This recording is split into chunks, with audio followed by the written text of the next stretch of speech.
Welcome back, everyone, to another pep talk. My name is Stefanos, and I am back at OEV Fitness again today with one of the other coaches, Mr. Ziad Zafar, otherwise known as ZeesWorldView online. And today we're going to be talking a little bit about resilience and a growth mindset in an actual application, in an actual setting with this man's life, because I feel like he has a lot of experience and a lot of wisdom that he can share with us today. Wow, wisdom. I feel like that was very nice of you to say. Well, I mean, you come off as a very wise, I appreciate that. That's another way of calling somebody old, just so you guys know. Nah, come on. No, Ronnie and I have talked about this. We call it, we describe it as having lived a few lives. You've been around the sun a few times. Yeah. So you have a little bit of experience, yeah. I'll take it. Well, okay, so initially I want to discuss a little bit about what drew you to CrossFit as a sport and how you got into the coaching scene. And then a little bit I want to touch on your content creation and how that even transitioned, how you pivoted to that. Yeah, awesome. So, yeah, you want to give us a little bit of background for the CrossFit? Yeah, so I guess I would categorize myself initially as like a CrossFit hater, actually. Okay. I think back to 8 years ago when I first got introduced to CrossFit. Like I'd heard about it, and I was in like the bodybuilding, like not competing or anything, but just it was my form of training. And in these other fitness worlds, CrossFit has a certain reputation. Absolutely. It's not real reps. Like everyone's gonna get hurt and all these things. So I immediately thought those same things. I hadn't done any research into it, but it's just the world that I lived in believed this thing, so I believed in it too. And I had a friend. He also didn't do CrossFit, but I guess one night he was on Netflix. He ran out of things to watch, and he watches Fittest Man in History. It was the documentary of Rich Froning's last win before he retired from individual competition. And he had just become the first CrossFit athlete to win 4 times in a row. So before him, it hadn't happened. After him, Matt Fraser came in and did it 5 times. Whatever, these two guys are freaks. As soon as a record is set, someone has to come out and prove it. Someone's coming out to break it. So, for sure. So he goes, you got to check out this documentary. Like, it's about CrossFit. As soon as he said the word CrossFit, I was like, bro, this is bullshit. Don't even talk to me about it. Person? Yeah, okay. It's all right. I'm just making sure. You're good. This is bullshit. Like, look at me, man. I'm jacked. Like, I don't do CrossFit. I don't need that shit. And he just kept going. He's like, no, look, just check it out, man. Like, just watch it. If you run out of something to watch, check it out. So he convinces me. I watch it, and instantly I was like, holy shit. Yeah. And the suggested was I guess it was the footage from the following year, so the 2015 CrossFit Games. This is after he retired. Yeah. I watched this one immediately after. So now I've watched like 2-3 hours of CrossFit documentary. And I think the thing that appealed to me was like I already knew I was a strong athlete. I trained all the time. But these guys were different. They could do more than that. Yeah. Like I could lift a heavy weight.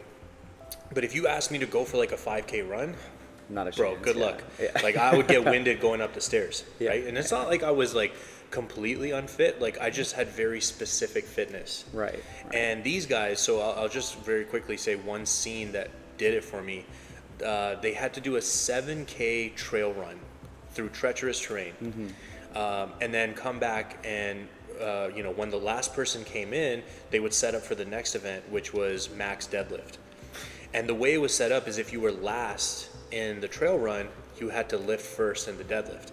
So you got like almost no rest. Wow. And so this guy, Sam Dancer, who actually this year just won the Masters CrossFit Games. So he got his first win. Yeah. Huge deal. Awesome guy. Very positive.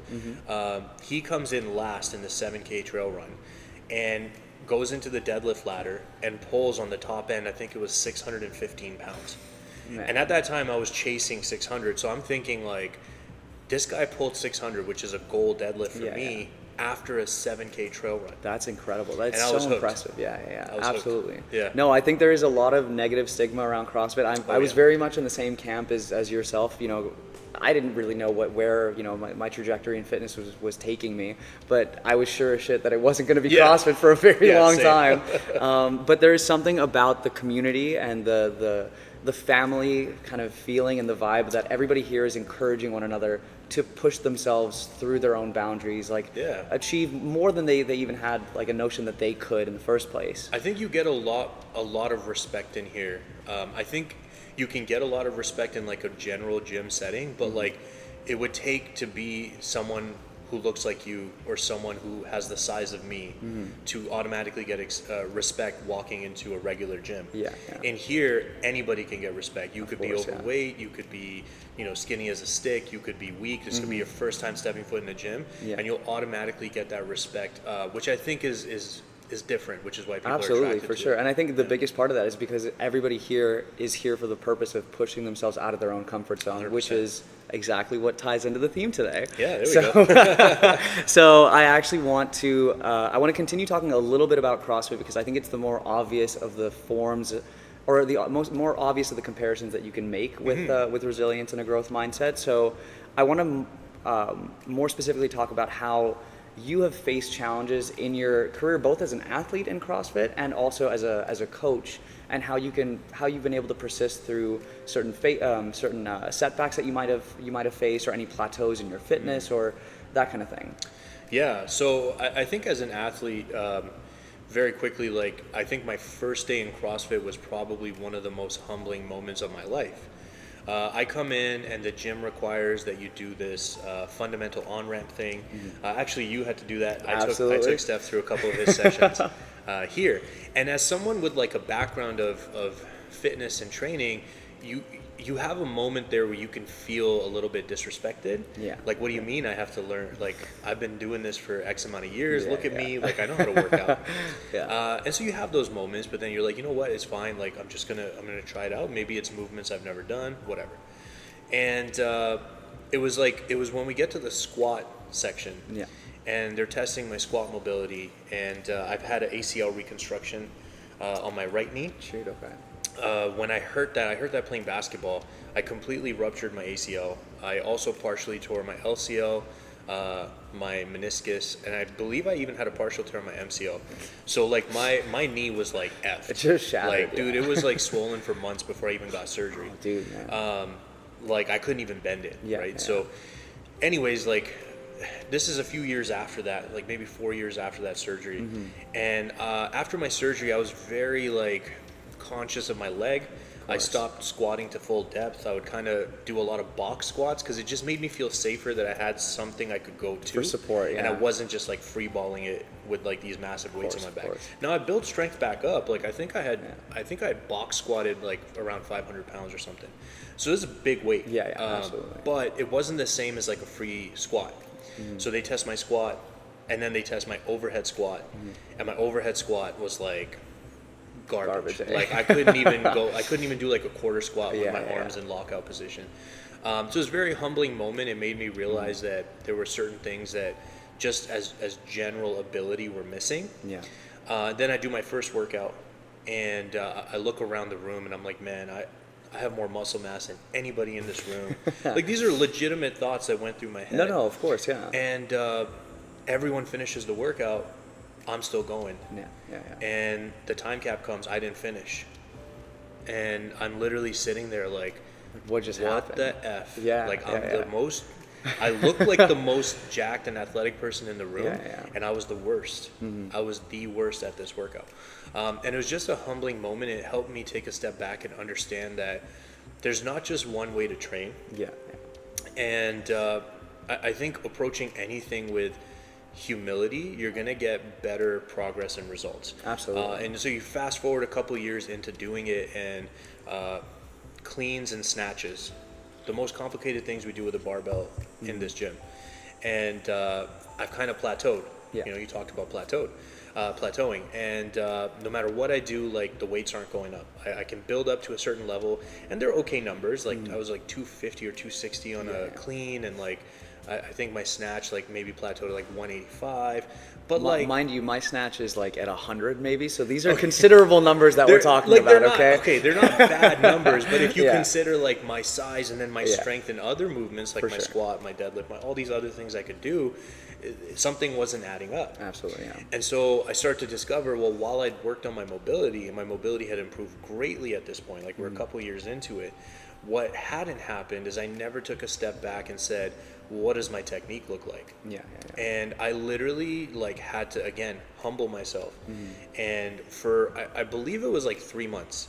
I took a 3-month period where I was moving with a PVC pipe, Okay. an empty barbell, and if I did load the barbell, it was never more than 100 pounds. So if you listen to the numbers I just said, I said 250, 185. Yeah. And I was never moving more than 100. It's like well below my capability. Yeah. And I had to understand that if I was going to fix this thing, it had to be fixed down here. It can't be fixed on the top end where it's like, well, look at my movement. What am I doing wrong? How do I fix it? Should I do? It's not going to happen. No, you need that foundation to be able to actually. It took time.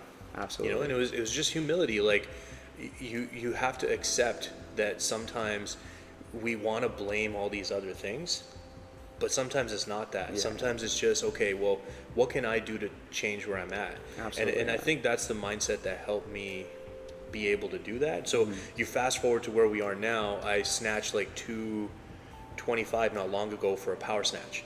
And I've cleaned 305 for a clean and jerk. Right, so like those numbers are now dream numbers of mine. But those numbers are now in the past, and the only reason those are possible is because we took that step back, and then that allowed us to move forward. Absolutely. And then you asked about coaching. Yeah. Oh, actually, okay. Before we transition to coaching, I wanted to touch on exactly what you just said, because one of the things that I wanted to highlight, and I encourage everybody to actually take a step back and kind of self-examine, is when you say or when you encounter something that you're not good at, or when you can take the chance to actually examine something that you are good at, you know, both apply, but actually break that down into what does that actually mean, right? Like I found that I had this story or a narrative that I was telling myself about not being good at, you know, X or Y or whatever, but when I took the time to actually examine, okay, what does it mean for me to not be good at it? Then I discovered, okay, well, I can't even say that I'm not good at it because I haven't committed the same amount of time. I haven't committed the same amount of effort. I haven't failed as much at it, or I haven't, you know, or vice versa. Why am I good at a certain thing?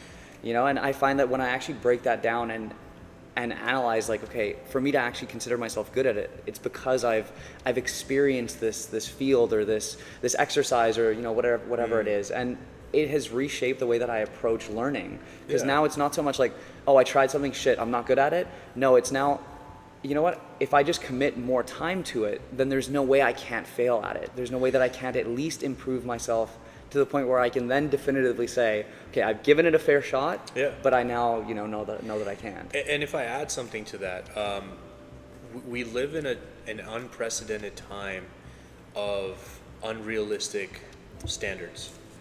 Absolutely. Again, maybe if I take a step back and I say, like, those numbers weren't good, but if you listen back, so you could probably go back in this and, like, listen to what I said, and I'm going to tell you. I said, based on what I was deadlifting and squatting and pressing, like what my other numbers were, this wasn't matching that level. And that part's important, because if I compared it to what other people can clean or snatch and then say it's not good, that's a different story. Well, Absolutely. You know, like the best snatches or best clean and jerks in the world are over 500 pounds. The best snatches are touching around 400 pounds. Bro, this is insane. Insanity, yeah. Right? So actually. if I compared to that, like my standard, I would be complete shit. Of course. But I have to be like realistic with my standards. And this is one of the things about the fitness industry. I'm not going to go on a tangent. I'm just going to say this one thing, because I could talk about this. It makes me so angry. This whole concept of like, oh, you deadlifted, I don't know, 315 pounds. Bro, that shit's whack. Like I did that when I was 15 or so, you know. Who cares what you did? Like, Exactly. You understand that the average person out there can't even pick up a suitcase off the floor without like struggle, and a suitcase when you're traveling is like 50 pounds. And it better be 50 pounds, so they're gonna charge your ass. So like, but this is what I'm saying. That's 50 pounds. So you're doing 6 times that, and then somebody has the audacity to tell you that it's not strong or it's not impressive. This is just where, like, if I could do one thing to like. And I think I saw your notes. I know we're going to talk about this later, but you know, if I could do one thing to make an impact on something, I would want to destroy these false ideas of what good standards are in this world, because it really messes with people's minds. And that's a very important thing that we should highlight too, is that the worst thing that you can do for your progress is to compare where you are right now with someone else. 100%. Even if they are a phenom, even if they are a prodigy, and, you know, at 15, you know, they were actually hitting those numbers, it doesn't matter. Great, good for them, but there's no reason that you need to put yourself in those shoes and say, and beat yourself up for not being there yet. Maybe you will get those numbers, but maybe it just takes you a few more years. There's no harm in that. We have a whole life to lead, you know. There's no need to get everything now. No. And I'm also telling myself that because I struggle with that all the time. But you know, this is the state of the fitness industry right now. Like Yeah. you have 20-year-olds, 21-year-olds, even younger on gear, on of TRT. course. Like if you're taking testosterone and you're 20, bro, you haven't even given your body a chance to show you what your natural testosterone can do for you. And you've already started taking more. Like it's this impatience because somebody told you that the standard, at the rate at which you were growing, did not meet the standard. You were meeting the standard. Exactly. You were made to think that you weren't or that you're less, so you have to do this to feel like you're more. And now you're messing up your body. Of course, and this extends far out of the fitness industry as well. Like there are standards, you know, these teenagers that are making millions out there from doing who knows what. Monetary you know what standards, beauty standards. Everything, like beauty's been like one of the oldest standards that's been skewed. We're made to think that unless you look like, you know, Angelina Jolie or Brad Pitt. This dates me a little bit because I'm not mentioning any like new celebrities. Those are the big ones from my time. I say my time. I'm not that old, but I'm just saying. Good. You know, but like it was made to think that unless you looked like that, you were ugly. And we know that this is not true. Absolutely not. No. Anyways, you know, tangents are going to happen. No, of course, it's all good. So this is incredibly important things that we need to touch on because we need to reframe our mindsets about all these things. 100%. But anyway, okay, so bringing it back a little bit to your coaching career, because this is something that I actually do want to pick your brain on this, because I know that you have the experience and the self-awareness, let's say, to encounter failure with a bit of an open mind, like you've just described, and kind of tackle it from the sense of, okay, where did I go wrong? How can I modify my approach to, you know, re-engage and try it again?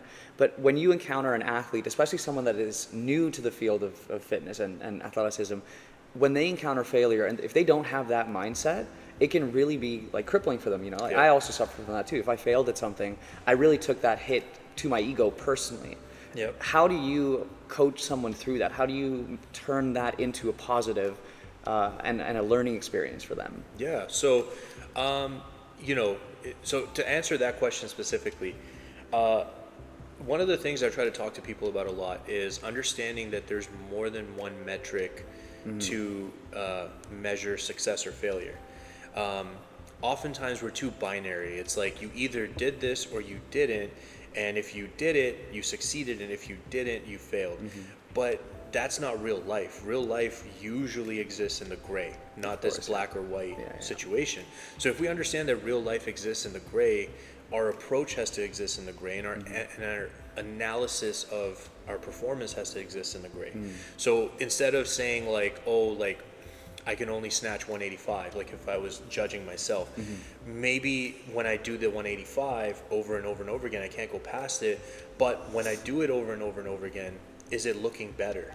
Is it feeling better? Is it moving faster? Is my position nicer? Is it whatever, right? We have to look at it from different views. So what I try to do with people when we hit this roadblock is I get very like specific about something. Very it's granular like, well, about where. Maybe your whole movement still looks like shit.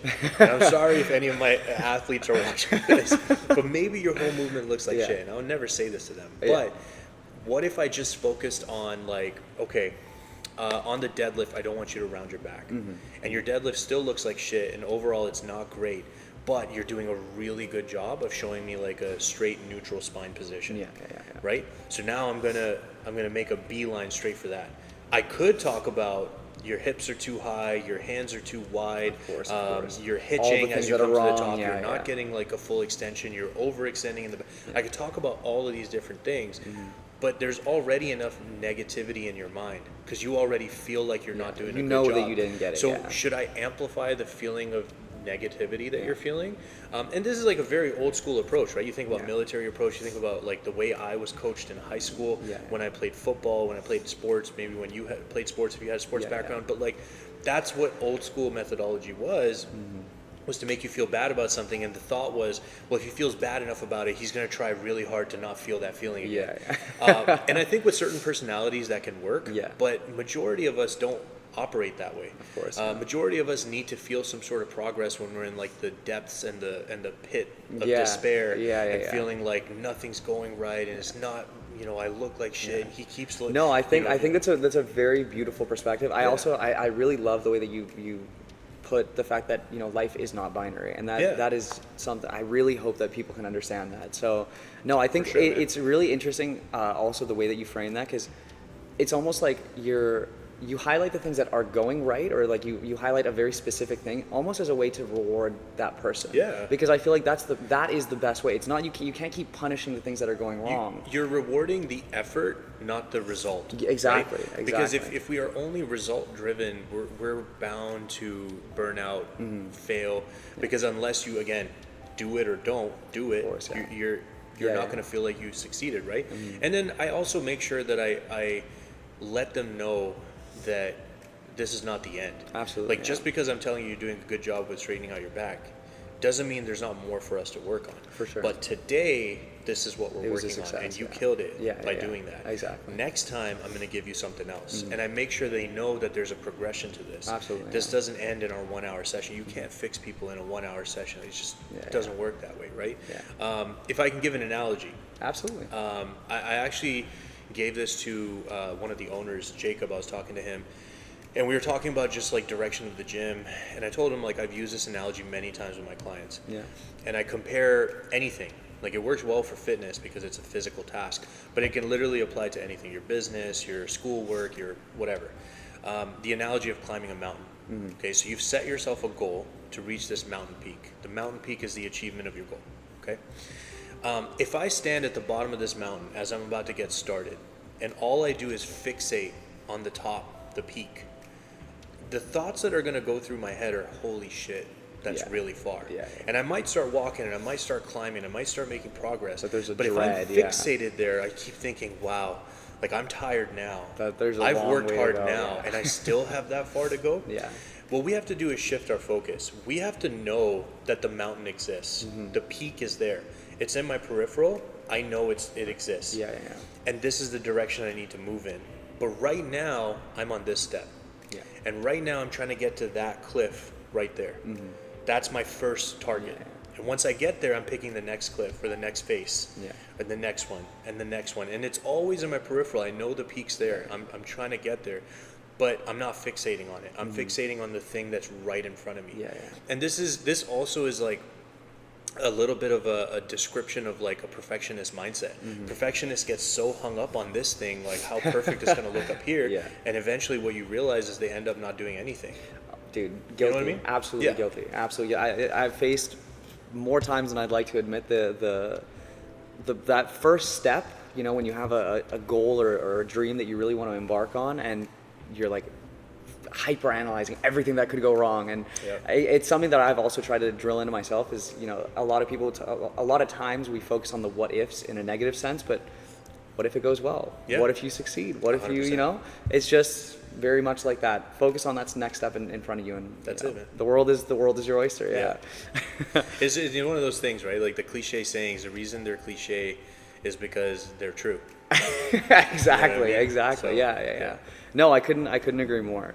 Okay, this has been really a really amazing deep dive, a little bit on your perspective for coaching, but I also want to highlight another very interesting aspect about you and your life is that you have traveled and lived in many parts of the world, and I feel like coming also from the perspective of someone that has traveled for the majority of their life. I went to an international school to begin with, then went to the Netherlands for my undergrad, having traveled throughout Europe, like, you know, during my upbringing for sports and for whatever, and then having come over to Canada now. I feel like there is a certain kind of quality that kind of it gets instilled in you when you travel. I feel like you become a deeper soul, like a deeper, you have a nicer perspective, let's say, on the world. I think it's definitely possible. But Yeah. you were going to ask something. But yeah, no, what I want to ask you is, it's a given also that when you thrust yourself into new environments, especially when it comes to not just like visiting, but like properly moving your life to a different place, there's a lot of challenge that comes around that, and there's a lot of fear of, you know, again, the what ifs. What if I don't fit in? What if I can't find a life that suits me? What if I don't feel like home? How have you approached that? How have you tackled that? And how have you been able to really, you know, keep positive and such a good outlook on life throughout this? Yeah. So what I would say is, like, in the beginning, I think when I was younger, look, so what he's referring to is, like, I've moved, I think we counted up like 13 or 14 times. Yeah, I was just gonna say, if you wanna tell like the people where you've been and everything. I don't know if I now, like, I used to be really good at like shouting out like, okay, this is where I live. Now I feel like I haven't done it in a while, so it might be a little rusty. But like, okay, so I was like born in England, London, England. By the time I was like 2, I believe, we moved to Pakistan, a city called Lahore. We lived there for 7 years, I want to say. From there, we moved to the Middle East. Same country as Dubai, so Dubai's in UAE, but we lived in the neighboring city. It was called Sharjah. We lived there for about 2 years. We moved to Montreal. We lived there for 1 year. Then we moved to Mississauga. We were there for 4 years. Then we moved to a city north of Dallas called Plano in Texas. We lived there. I lived there for 7 years. Then I moved to Vancouver, British Columbia. So I lived there for 1 year. Okay. Then I moved back to Texas. I was there for another year. Same Dallas, North Dallas area. Then I moved to Dubai. I was there for 3 years, something like that. Okay. And then 6 or 7 years ago, I moved here, Toronto. And then since then, we moved once, just outside of Toronto, and then we moved again to now, we're currently in London. Wow, that just kept going, man. You've been through it. You know what I mean? Like, so all that to say, like, I think when I was younger, I didn't have the tools. So the things that you're saying, like, having a positive attitude, the resiliency, like, it wasn't there when I was younger. Okay. When you're younger, you don't have the life perspective or the life experience to understand that no matter what or how bad a thing happens to you, life goes on. And at some point, it's just a memory of a thing that happened that one time. Of course, yeah. But in that moment when you're young, oh my God, it's the end of your world. Yeah, because for the most part, it might be the hardest thing that you're leaving your friends, and you're going to be in a new school, and the thing is, with the places that I moved to, the cultures were so different that every single time, it wasn't just that it was new friends and new schools and new faces. I literally was adapting to like a new culture, like a new way of living. And I'd say like the hardest transitions were for me to go from the Middle East to Canada the first time. What I started to realize is that my upbringing in the Middle East, back then, this is true, today I think they've kind of caught up to, the way that everyone else is, but back then, there was a lot more innocence in kids, so like I wasn't exposed to as many things, and I can literally boil down my realization to this one moment. Like, it's so deeply ingrained in my mind. I believe this was 5th grade. We had just moved to Canada, and the way that they had the desks, Montreal, they had them you said, in, right? Or so this would have been Mississauga. So like we'd been in Montreal for like a year. Okay. That was actually a good time. Like, mostly what I remember from that time was like summer camp, actually. Oh, okay, that's nice. Which is a really good time. But we moved to Mississauga now, in like a proper school and stuff, and they have the desks in these like four clusters, like 4 desks clustered together. So there's 4 students sitting at each area, right? And I remember like a student across from me like dropped her pencil or something like on the ground, and in order to make it easier for her to grab the pencil, because she went down to go get it, I did this. So like I opened my legs. You guys might not be able to see my legs, but I opened my legs. And so to me, I was just like, I'm trying to make it easier for her to go. This is 5th grade, mind you, right? And they all go, oh, like what are you trying to do? Like she's doing. I'm like, I literally didn't even know what they were talking about. Like I didn't know about sex. I didn't know about anything at this point, right? Like I grew up in a household where my parents made us close our eyes when a kissing scene was happening on the TV. Like, that's the type of upbringing that I had, right? So for me, I'm like, oh shit, like what did I do? I did something wrong. And then the next hardest one was actually from Canada to Texas, because now we've been in Canada for 4 years. I developed all these relationships. We're finishing middle school together as a group of friends, and we're excited to embark on the journey of high school together. And I get yanked out and shipped off. And then I realize in the States that they're even more advanced than oh God. And so it was just like but all of this to say, the resilience and the understanding and the positive attitude didn't come in until later in life.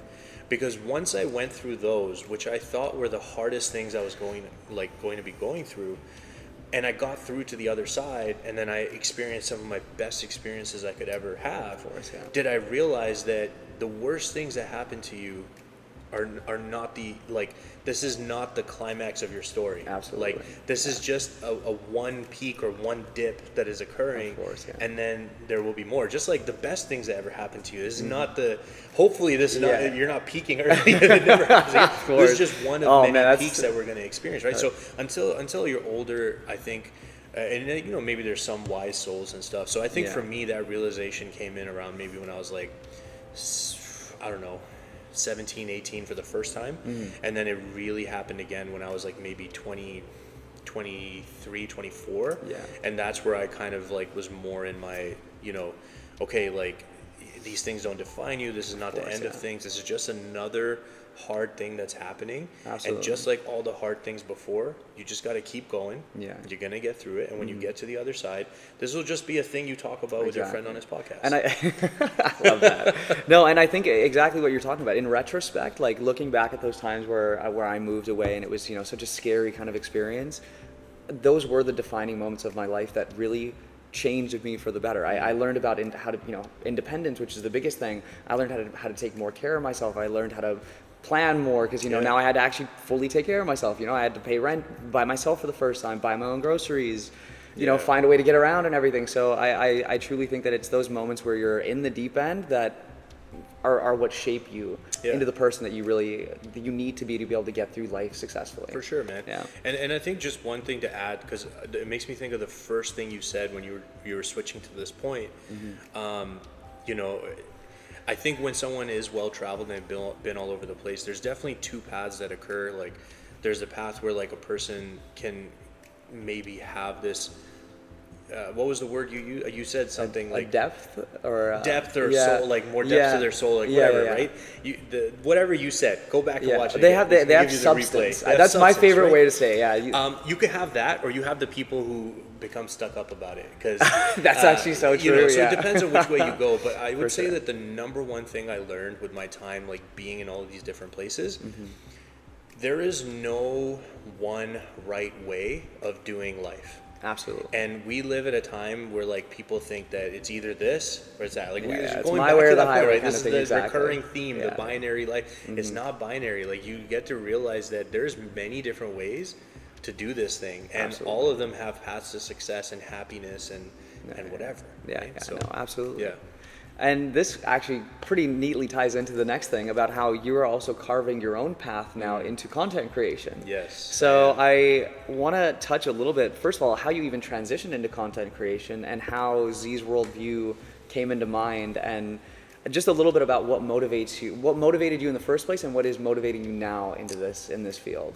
So yeah, this is a really great question because, and this is actually, we were talking a little bit before the camera and everything got on. And you're going to really like this because it's a lot of the stuff you said to me before we started recording. January 2023, so that's the beginning of this year, is when I created my account. You can actually go back and see. I created the account on January 3rd, and January 7th, 4 days later, is my first video that's public on YouTube. I've been wanting to do this. So I have a channel that does music reactions and reviews. I just like to talk about you know, what I hear in the music, if I think I like it, if I don't, point out the things that I think are cool, and people watch me do that, right? So I wanted to do this like 3 years ago. Okay. Like I would say 2019, 2020, I wanted to have a channel. Okay. And what I kept telling myself was, you know, I need the best stuff. Like I need the camera equipment, I need the microphone, I need the blah, blah, blah, blah. And then I told myself, I need more time. Like I won't have the time commitment right now. I'm the head coach at a gym.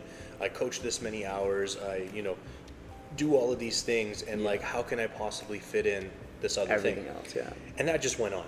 Every time I thought about it, those same excuses popped up. I just said the same thing. And it's interesting because, you know, you just asked me about resilience, about like moving and like and I talked about hardships and making it through to the other side. Right before we transitioned to this move to this city, I had to talk to my bosses and basically say, hey guys, like we're moving. I'm not going to be around anymore. And I had to help these guys like, you know, build what we'd built up until this point with their gym. And, you know, unrelated, they just kind of took some steps to make sure that they were in a good spot once I was gone. Yeah, for sure. And one of those steps was like kind of removing me from the head coaching managerial position, but while I was still there. Yeah. And I took that really poorly because I thought, I was like, wow, like, you know, They're like replacing you kind of thing. not even replacing me, but I just felt, you know, it's like you feel like you give so much and then you start listing off the things you gave up to make this a priority. And we talk about this all the time. Like when you're working for somebody, you're building somebody else's dream. Yeah. And for some of us, that is the role that we do. Yeah, like we're not meant to create our own business. Like I'm not those people that's going to lie to you and say everyone needs to be on that path. Some people really don't. No, I absolutely agree. No, some people like, and that's not a bad thing too. It's like not a bad thing. That's something to 100%. highlight. Like sometimes 100%. you don't need to do that. If you're maybe you're best Bro, at helping other people. I know a guy who's literally a millionaire. He lives in Wisconsin. He's got a $22 million real estate portfolio. You know what his job was for the last, like he just retired this year. His job for his entire career was a school counselor. Really? All he did was understand that when he made that money, that he needed to keep setting some aside. This is not financial advice. Just remember to say that when you give financial. We're not giving financial advice. We're just telling you a story. But he just understood that he needed to put this money aside, and this was just the stability, the job that he could do. This is his role, and whenever he could buy a property with that money that he set aside, he did. And then he did the next one, and then he did the next one, and then here he is. He's retired. He's around the same age as my dad, so I think he's like late 50s. Okay. He's retired. He's a millionaire. He'll never have to think about money absolutely. again. Good on him, man. That's fantastic. And so, you know, there's nothing wrong with that path. We're made to think in today's world with the influencers and everything that that's the wrong path. But if you understand how the world works, it's a great path. Yeah. Okay, so all that to say that, like, I was not happy with what had just been said to me. And I actually remember I came out of this meeting and I start thinking of like, oh man, like all the time I put into this place, all the effort I did, like my literal blood, sweat, and tears because I was building like these rigs and stuff and hurting myself and you know, so I go through this whole list and I'm like, think about all the other things I could have been working on. And then it clicked. I'm like, all right, why don't I? Why don't I? Yeah. Literally, as I'm coaching the noon class, like we had our meeting right before the noon class. It was like a heated meeting. I come out and I'm like, I still got to teach a good class. I'm in a good spirits with people, but inside I'm like pissed. Fuming a little, And so as people are moving around grabbing equipment, I whipped out my phone. I created the email, ZeesWorldView at gmail.com. And these are things that like, these are thoughts that had kind of been in my head that I wanted to do. What would I call it? But there I was like, I'm making it. Boom. You're doing no it. more You're thinking, taking that no first more step. like, is this the best? Is this, I don't give a shit. No. We're going to start. And I get home and then I just watched, like it was 4 days from that point to my first video. And I just got home and I watched video after video after video. How do I start a reaction channel? I'm literally searching that on Google. I'm searching that on YouTube. And I'm just watching every video I can that people talk about. These are the softwares you need. This is the equipment you need. This is how you use the software. Watch the tutorials. And January 7th, I recorded my first video. I messed up right away.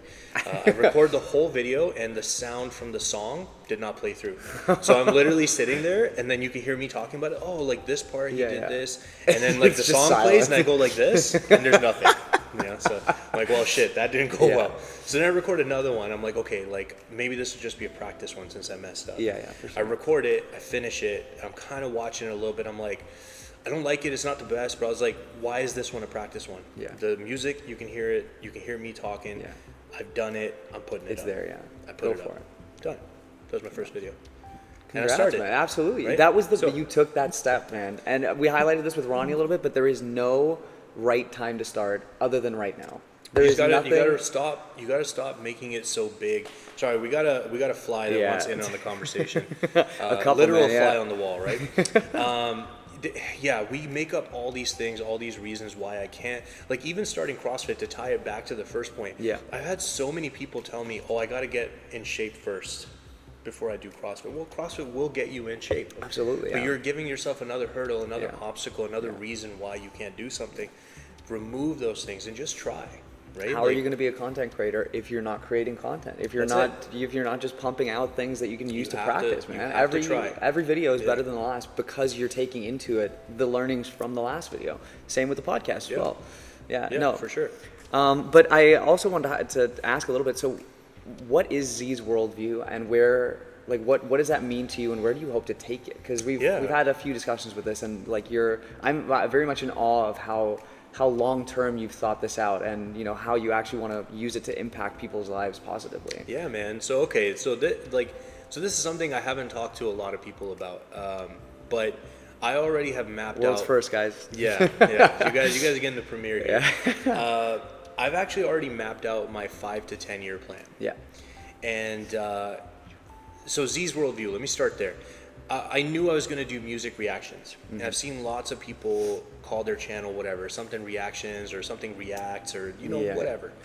And I think about like, okay, like I could call it that, but I want to do more. Like I already knew I wanted to do more. Like I've helped my wife with a baking channel. Yeah. We did that for 1 year, but then like we sold the house, we got pregnant, we got married, like whatever. Like all these things happened. We got married, then we got pregnant. I don't want to mess that up. But so like that channel's sitting at around like 500 subscribers or something. Like it's good. Like I'm not gonna say that that's bad. Because bad compared to what we talked about that too. But I didn't want to box myself in. And I'd seen some videos about like advice on content creation, and people talk about being too niche.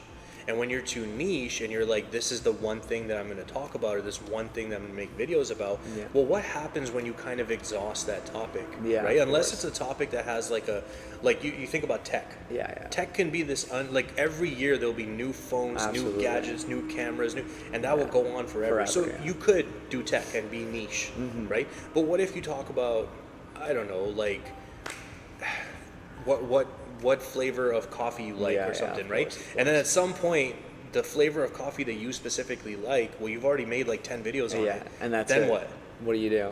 Like, so you've already boxed yourself in and you've limited any growth that's possible. So when I said Zee's worldview, I'm like, well, when I'm reacting to music and I'm giving my opinion on it, I'm already sharing my view with people, right? So in that sense, it makes sense. And then I like wrote out a little intro, and it says like, what's up YouTube? My name is Zee, and this channel shows you the world through my lens, right? And you look through your lens, so that's your view, shows you the world, because I'm listening to music from all over. And so it all kind of just tied together, and I was like, this is going to be the top of the umbrella. And under this will be everything else that I do. Absolutely. Right? And that's all I had at the beginning. I didn't know what everything else was. I didn't know what the formats would be.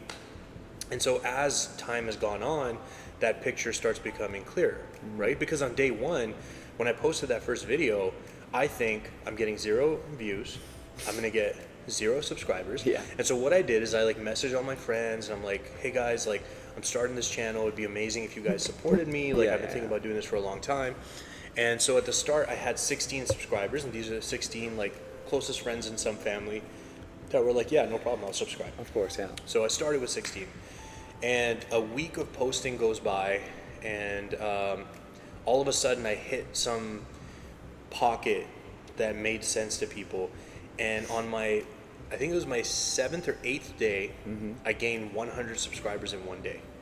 And then on my 9th day, I gained 170 subscribers in a day.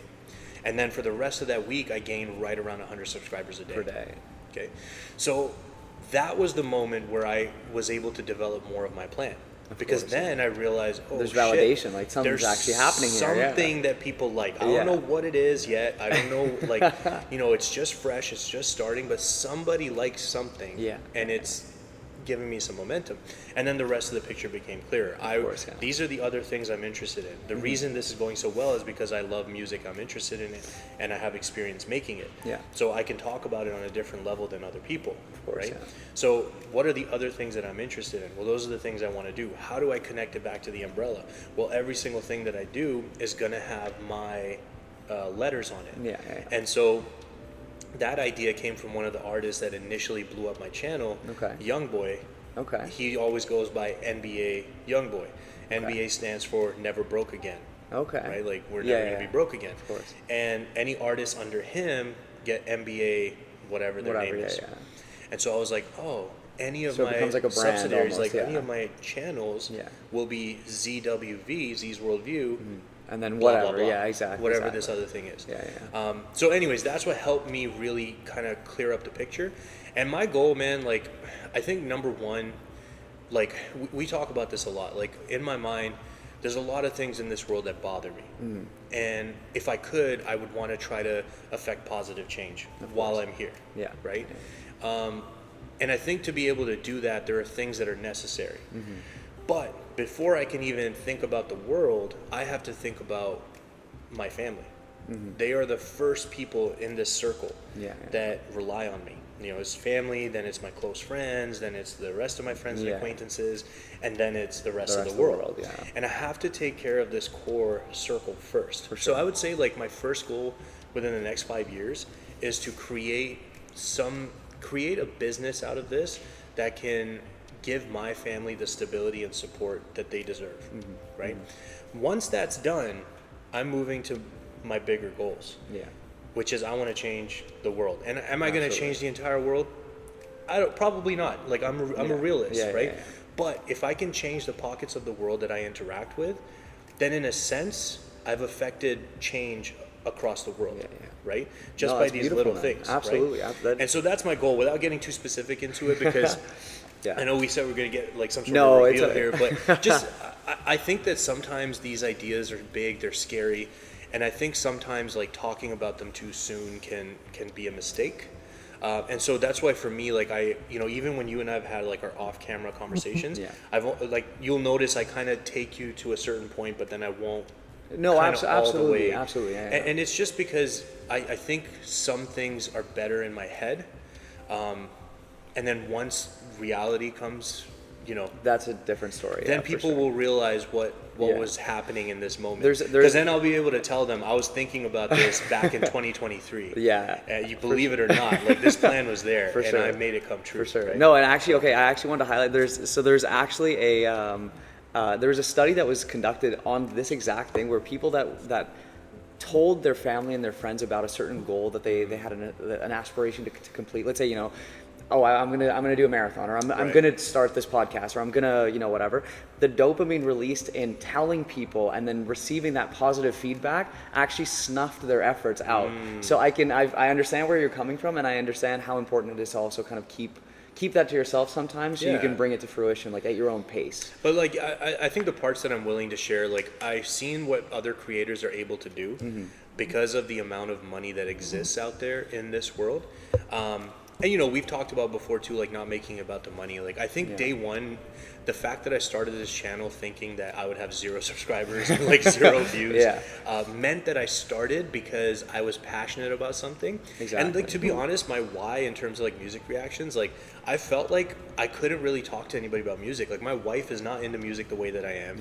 None of my friends live here. Like, I have friends here, but not like I grew up with these people. Group, like, we talk about anything, whatever. Like, they're all over the world, right? Because I've been all over the world. Yeah, of course. So a lot of it was just the fact that it would give me an opportunity to talk about music, and like, maybe people would listen. Absolutely. And I think that's part of the reason that it is successful. Like, if I reverse engineered it and I thought, how do I make money on YouTube, and then made a channel, like, I think it wouldn't hit the same. I don't know if I would get the same response or like reception on the stuff that I put out, and like, just so you guys know, again, if you're not familiar with my channel, like, I started in January. Today I'm sitting at 9,500 and something subscribers, right? So I've gained almost 10,000 subscribers in like 9 months. Which is absolutely phenomenal. That is it's pretty unreal. Yeah, it's an achievement worthy of praise and applause, for sure. That. And I will absolutely be linking all of Zee's stuff in the description for this. So thank you. Definitely check them out, for sure. That, absolutely, for sure. I mean, I'm not nearly there that I can actually but provide support, but it all works. No, and this is the other thing course. we've talked about. Like collaborating is important. Like, I think we don't do enough for other people.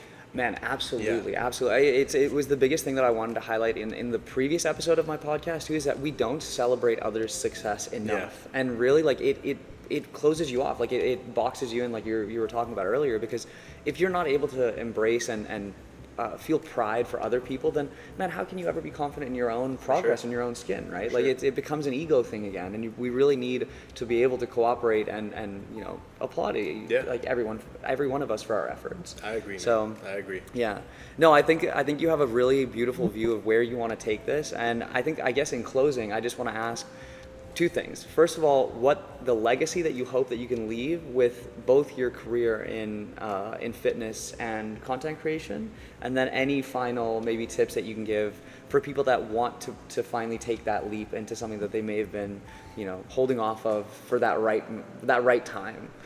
Yeah, man. Legacy. That's a deep question. You know, like I think I'm gonna say something that maybe not everyone's gonna like or not everyone's gonna agree with, but like, so I'm not a religious person, and you know, this is just everyone's choice. Like I have some of my best friends are one of the most religious people I know, and it's just for me, like just accepting people for who they are and what they believe. So for me personally, I don't believe in it, which means a couple things. The first thing that it means is that I don't believe I have anything else after this. Like when this life is over, I'm done. There's nothing, right? And the second thing that means is that the only thing that will be left of me, if this is it, and once my time is up, I'm dirt. There's nothing. The only thing that I leave is the impact that I had on people that got to meet me, got to be around me, got to spend time with me. I say got to like it's like a special thing, but you know, just like the people around you that you know, just interacted with, the things that you did, your memory. That's the only thing that I'm going to leave behind.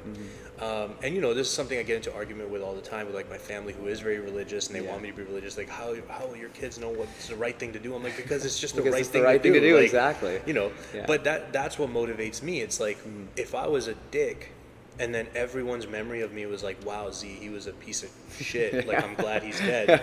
You know, it's like, well, that's not great. Yeah, no, you know not I mean? at all. So, you know, for me, like, I think just, I want my family taken care of. Like, this is one thing I talked about, like, decisions I made before even the content creation or anything else that has brought us to this city, that got us the house that we have, that put us in a situation where we don't have, like, a mortgage, like, I don't have like crazy debts or anything. That if I, you know, left here today and died, that my family would be okay. No one could take their home from them. No one could tell them that car doesn't belong to them. That, you know, whatever. I think that's number one. And this is back to that circle thing. Like, my family is always going to be my most important thing. But once you go beyond that circle, I think the legacy is like everything that I did while I'm here, I did it to make this a better place. That's the legacy that I would want to leave, whether it's in people's understanding of fitness, and I do plan, like, you know, if you saw my flow chart, there is a plan for the fitness to come into the content creation as well, because it's a passion of mine. You know, how could I possibly spend so much time in this and dedicate so much energy in it and not do it moving forward, right? But just trying to make things a little bit better, because I think that right now, and it's been like this for a long time, but it's just, you think about the state of the world and all the things that happen, it makes me sad. And you know, I want to be able to say, or people to say about me, that I made that a little bit better. I think that's the legacy that I want to go for, you know? Something I also aspire to accomplish, and it's so motivating to see someone else with such a strong passion for that too. Like, you say it and you really do put in the work to make it known. Like, even from the first times that we met, like, and we first started kind of getting into these discussions, like, I really could tell that it's in you. You know, you're not faking it. You are genuinely a real person trying to make this work. And it's really motivating to see. So, well, I think that's a great transition that you said that to say the second thing. Now, this is for you guys, and for you. You're getting started on this journey, right? Number one, right? Like, we talked about this on this episode so far. Stop making it harder. Stop giving yourself more hurdles and more obstacles. Obstacles and hurdles already exist. And if you're adding more, bro, self-imposed ones, none of this shit's gonna work out, right? For sure. And just start. Like, don't say, I need that mic, I need the phone, this is not a good day. If you find yourself sitting around and you've thought about it, Just go do it. Yeah. Right? Because until you start, you won't know what needs to be fixed, what needs to be changed. In your mind, you could do all this planning, you could do all this, but dude, like the things I thought in my mind when I started versus the way I do things now is like night and day. It's not even the same. Absolutely. You know what I mean? And that process was only possible because I'm now 600 videos in, and like those 600 videos are giving me experience to know what I need to do. I also just want to touch or add one small thing to that. It's kind of an abstract thought in my mind when I approach something new, and it might even be a little bit hard for me to explain this, but like when I try something, I almost feel like you just have to let it kind of guide you in a way. Like just try. If you're just sitting there trying to make something happen, just taking that first step will lead to the second step. And that, because you encounter the first roadblock, you're like, okay, I don't know how to do this right now. Okay, let me Google and YouTube and whatever, how do I do that? Yeah. Okay, then you get to the next thing, you're like, okay, well, now how do I do whatever? And then that's literally how I've done this channel, and then the channel I help my wife with. That's literally every time like I was editing one of her videos, and she's like, it would be cool if like the whisk like got up and moved over here. I'm like, holy shit, how do I do that? I literally be like, okay, I need like an hour. So like watching videos and then trying videos and trying. But yeah, like that's the first thing. And then I think the next thing, this is really important. Like if the feeling you got across from me when I talk about this or when I do my stuff is like being genuine. Yeah. And early on when I first started and people were commenting and I could actually keep up with people's comments, because at this point I can't. Like I can just read the comments and sometimes interact with people, but it's just too much, right? But at that point, a lot of what people said was about me being genuine and like, all these things. And I think when I started the channel, I do believe I said this in one of the early videos, that my goal when I record these is that somebody who's met me in real life watches this video and like, they'll be able to match the same person. Like I don't create another personality. I'm not trying to be something different. And I think that's super important because when people are starting anything, they think to what's been successful. Yeah. And they latch onto the wrong things. Yeah. Latch onto like how they put their thumbnail together, what they called their video, the way they transitioned, the way they edited like, oh, there's B-roll here, it fades out here, the text that they use. Latch onto those things. Like those are great things to latch on to try and mimic success. But what people latch onto is not those things. So they'll make a really shitty video with terrible thumbnails, with bad titles, and then they'll latch onto the personality and think that's the only reason why the person. No, but like the reason it works for that person is because that's them. Like if they have a loud personality and they're being loud on camera, but you can feel the ones who are genuine in being loud and the people who aren't and who are like almost forcing it or putting it on a little bit. And for me, when I've watched content like, of someone trying to put something on, man, I'm off the video instantly. The moment I feel that it wasn't really them, like that, what like they were just like putting on a persona, I'm out. I'm not watching the video. I'm not enjoying it. And so for me, it's just like be yourself. Get started. Stop giving yourself hurdles, and be yourself. And like that's it. These are the first steps. The rest will come. There's no extra secret to it. If you can't do step 1 and 2, you're not ready for step 3, 4, and 5. And I'm also really happy that you only laid out 2 steps there, because you're not imposing hurdles on yourself. It's the simplest thing that you can do. If you can't do these first 2, you don't need to hear me talk about what took me to 1,000, what took me to 5, what took me to 10. You don't need any of that because you're not even doing the basic start. Start with the basic start. Once you've posted 10, 15, 20 videos and now you're like, okay, I've done this, I've got some consistency in, but I'm still not seeing much growth. Now we can talk about step 3, 4, 5. How do I optimize this? How do I make it better? But if you can't do step 1 and 2, forget about it. That's it. No, I could not agree more, man. So I think that wraps everything up, man. Zee, cool, man. Thank you so much again for everything. I really appreciate it, and I hope everyone can seriously take a look at Zee's Worldview.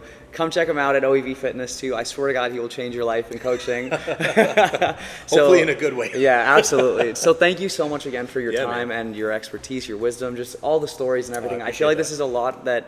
It's stuff that people that are going on the journey that you were on need to hear. So thank you again, man. And I just think I think it's cool to hear it from someone who's like 10,000 subscribers. So it's like I'm still fairly early. Yeah. And the standard of success nowadays in YouTube is like, the million subscribers are the absolutely. ones giving the advice. But you have someone who literally just started, and I'm like still early in the journey. So Exactly. I'll be able to So give it's you not advice that unrealistic makes yet. sense. Like when Mr. Beast gives advice, and he's like, you just got to make good videos. And then you look at his videos, and it's like, I crash $1 million Ferrari into a wall to see what happens. It's like, bro, none of us can do that. So, we don't got 4 million to burn on a video. Exactly. So yeah. He's awesome, by the way. I get Yeah. a lot of tips and advice from him. So if you're looking to start and you need inspiration, he talks about this all the time. Just start, make good content, stop making excuses. Exactly. That's it. Exactly. So yeah, Thank you again. so much, man, for having me. Yeah, I no, of appreciate course. it. Thank you again, Yeah. bro. Absolutely. No, I appreciate it, man. Guys, like, share the whole shebang if you like this episode, and we'll catch you in the next one. Thank you so sir. much. Peace.